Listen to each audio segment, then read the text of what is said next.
Hello student, मैं कल आपको ततारा वामिरों की कहानी पढ़ाई थी। उसका थोड़ा सा भाग बच गया था, मैं आपको पुनः पढ़ा दे रही हूँ। इधर कहानी समाप्त आज हो रहा है। आप इसका दीर्घ क्वेश्चन भी बनाओगे, ठीक। तो मैं कल पढ़ाई थी कि ततारा क्या हो गया। ततारा और वामिरों को जब मेले में मिलने नहीं दिया गया, ततारा ये वामिरों रोते जा रही थी। ततारा मिलना चाह रहा था लेकिन लोग उसे मिलने से रोक रहा था। ततारा को बहुत गुस्सा हुआ और गुस्से में आकर के उसने क्या किया, अपनी कमर से तलवार निकाली और धरती पर घोंप दिया। धरती पर घोंपते ही क्या हो गई, धरती में दरार आ गई और धरती दो भाग में विभक्त हो गया। ततारा धीरे धीरे फिसलते हुए उस धरती में समा गया और उसे जब होश आया तो वह द्वीप समूह में धंसने लगा। वह छटपटाने लगा। कौन? ततारा। उसने छलांग लगा कर दूसरा सिरा थामना चाहा किंतु पकड़ ढीली पड़ गई।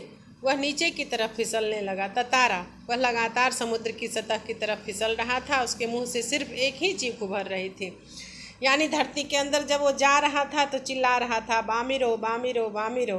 उधर वामिरो भी ततारा ततारा पुकार रही थी। ततारा लहूलुहान हो चुका था।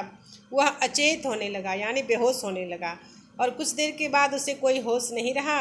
वह कटे हुए द्वीप के अंतिम भूखंड पर पड़ा हुआ था, जो कि दूसरे हिस्से से संयोगवश जुड़ा हुआ था। बहता हुआ ततारा कहाँ पहुँचा, बाद में उसका क्या हुआ, कोई जानता नहीं है। यानी ततारा कहाँ चला गया, इसका कोई कहानी में वर्णन नहीं है। यानी ततारा उस धरती के फटे से वहाँ पर गायब हो गया। और इधर वामिरो पागल हो उठी। ये क्वेश्चन आएगा, ततारा की मृत्यु के बाद वामिरो की दशा का वर्णन करें। तो यही आप लोग को याद रखना है कि क्या हो गई, ततारा के वहाँ जाने के बाद वामिरो पागल हो गई।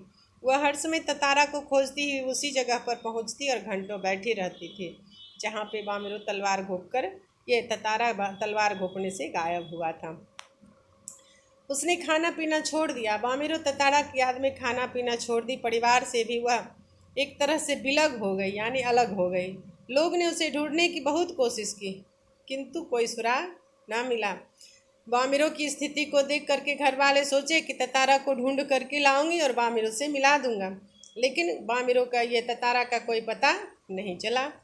आज न ततारा है न वामिरो, किंतु यह प्रेम कथा घर घर में सुनाई जा रही है। अंडमान निकोबार में यह कहानी इतिहास के पन्नों में लिखा गया, क्योंकि एक प्रेमी प्रेमिका के मिलन न होने के कारण एक दूसरे के बिछोह में अपना प्राण त्याग दिया और द्वीप समूह दो भाग में बट गया। निकोबारियों का मत है कि ततारा की तलवार से कार निकोबार के जो टुकड़े हुए उसमें दूसरा लिटिल अंडमान है, जो कार निकोबार से आज 96 किलोमीटर दूर स्थित है। निकोबारी इस घटना के बाद दूसरे गांव में भी आपसी वैवाहिक संबंध करने लगे।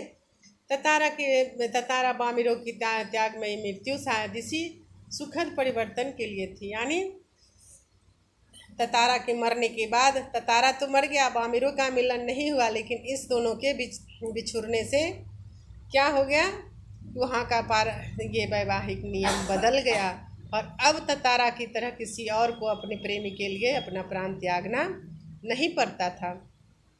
इसीलिए यह कहानी जो है इतिहास के पन्नों में लिखा गया कि ततारा ने अपने कार्य से वहाँ के ये परंपराओं को बदल डाला, जिसके कारण अन्य लोग भी अब स्वतंत्र होकर एक दूसरे गांव में शादी विवाह करने लगे थे। ये भी एक नंबर का क्वेश्चन होता कि ततारा के त्यागमयी मृत्यु से अंडमान निकोबार में क्या परिवर्तन आया। तो अंडमान निकोबार में यह परिवर्तन आया कि वहाँ के वैवाहिक परंपरा में बदलाव हो गया। यही होगा उसका आंसर। तो ठीक है बच्चों, आज आपका कहानी समाप्त हो गया ततारा वामिरो। इस कहानी को पढ़ने के बाद अगर आप लोगों को कहीं कोई दिक्कत है तो पूछताछ करो, और नहीं दिक्कत है तो आप लोग इसका सारा क्वेश्चन आंसर बनाओगे। और मैं फिर आज एक बार आप लोगों को समझा रहे हूँ, जो भी कॉपी भेजो ग्रुप पे भेजो, पर्सनल नाम अवश्य लिखा करो, नाम, रोल और क्लास अवश्य लिखा करो। एक नाम के कई बच्चे होते हैं, हर क्लास में होते हैं। प्रिया नाम की बच्ची 7 में भी है, 8 में भी है, 9 में भी है। अब तुम लोग सीधे प्रिया कुमारी लिख देते हो, अब पता ही नहीं चल रहा है। पर्सनल नंबर से भेजते हो तो कि किस क्लास की प्रिया है। ग्रुप पे तो पता चल जाता है, लेकिन इसमें पता नहीं चलता, तो इसलिए आप लोग नाम लिख करके कॉपी भेजा करो।